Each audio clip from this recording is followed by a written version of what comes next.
Hi everyone, it's Sunday, October 23rd, time for another HideNet Week in Review. I'm Vera Dordick. So let's start again with Europe this week, where two markets are developing because of the really wide gulf between quality material and lower end selections. Editor Andrea Guallo says that overall downward pressure is evident, but the lower end of the market is taking the biggest hit. In the UK and Ireland, prices were again unchanged, but sellers are keeping a close eye on the US market. The British 36 plus ox is still at 85 to 90 cents in sterling, with sales into Asia at around 90 cents, and Irish selections are steady at €1 per kilo. Looking at European bulls, things are still complicated. With the subdued demand being focused on the top of the market, the lower end is in rather sad shape. Northern German bulls are again unchanged at €1.10 to 25 cents per kilo for the 40 plus selections, and Southern German selections are steady as well. European cows are in even more pessimistic situation because they're declining every week.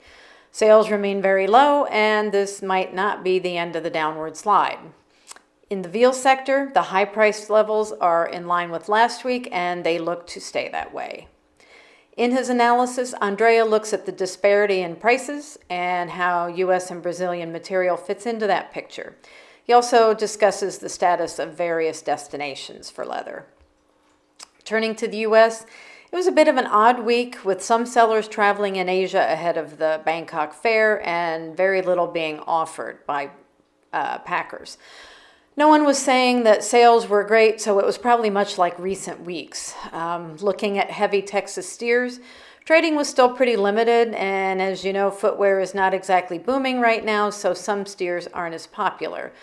During the week, the price range slipped $1 to a high of $27 for 62 64-pound selections. In the cow sector, prices hung on to steady levels, and actually sellers say that at these prices they can keep hides moving. Looking at the export totals for the week ending October 13th, they were a jaw-dropper, with combined sales at 1,094,100. And this huge number includes about 300,000 hides in late reporting from Mexico, but many are still calling this into question because that's still a big number for Mexico. Fortunately, combined shipments were decent at 589,100. Estimated slaughter for the week was a whopping 673,000, and that's up by 2% from last week, and it's also the highest number for this year.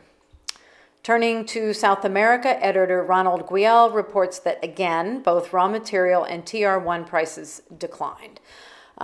Fresh hide slipped just 2 cents to 1 real. The price of TR1 also dropped 2 cents, and it's down to 68 cents per square foot, although we're hearing of sales at lower prices. Other Latin origins were stable for the week. In other news from Brazil, the Brazilian Footwear Initiative is presenting its projects for 2023 this week. And Aba Calçados is holding an image project with representatives from the U.S. and Colombian journalism sectors. From elsewhere in Latin America, Argentina's beef slaughter dropped more than 4% in September. In Colombia, Cueros Velas is going to launch e-commerce and 3 stores in the U.S. in the near future. And Mexico held its 60th edition of ANPIC this week. Finally, in Paraguay, October's lower slaughter is confirming that the global meat market is slowing down as well. That is all we have for this week. Until next week, good night from HideNet.